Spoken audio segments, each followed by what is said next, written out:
এইরকম সিস্টেম বাংলাদেশে তৈরি করি, এতটুকুই চাওয়া।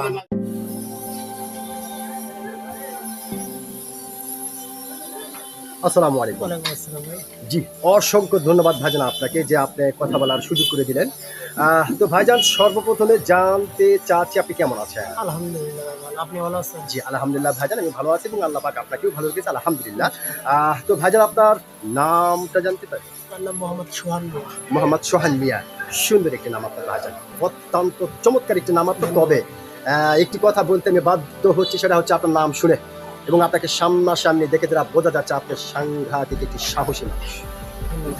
সত্যি ভাইজান। না, আমি সাহসী নই। না, আপনাকে দেখে এরা বোঝা যাচ্ছে যে আপনি সাহসী মানুষ। তো ভাইজান যেহেতু আপনি একজন সচেতন নাগরিক এবং একজন সাহসী মানুষ, সেই ক্ষেত্রে এই বিষয়টি আপনার কাছ থেকে জানতে চাচ্ছি যে কারো কাছে কাঙ্ক্ষিত আবার কারো কাছে অনাকাঙ্ক্ষিত যেভাবেই হোক না কেন বিপুল ভোটে জয়লাভ করেছে বিএনপি, জনাব তারেক রহমান প্রধানমন্ত্রী হয়েছেন। তো এই খুশিতে বিএনপির পক্ষ থেকে যদি আপনাকে একটা অফার করা হয় যে আপনি যা চাইবেন বিএনপির পক্ষ থেকে আপনাকে তাই দেওয়া হবে, তবে আপনি যে চাইবেন এই চাওয়াটি যেন আপনি আমি সহ বাংলাদেশের সকল মানুষের উপকার হয়, তাহলে আপনি কি চাইবেন?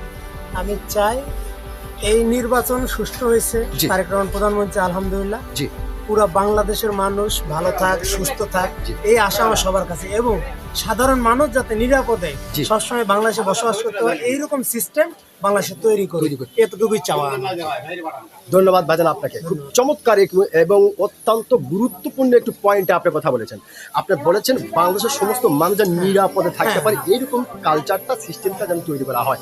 অসংখ্য ধন্যবাদ ভাইজান, আপনার যে সত্যি একজন সাহসী মানুষ, আপনি কিন্তু আপনার সাহসিকতার পরিচয় দিয়েছেন। ধন্যবাদ আপনাকে। আসসালামু আলাইকুম।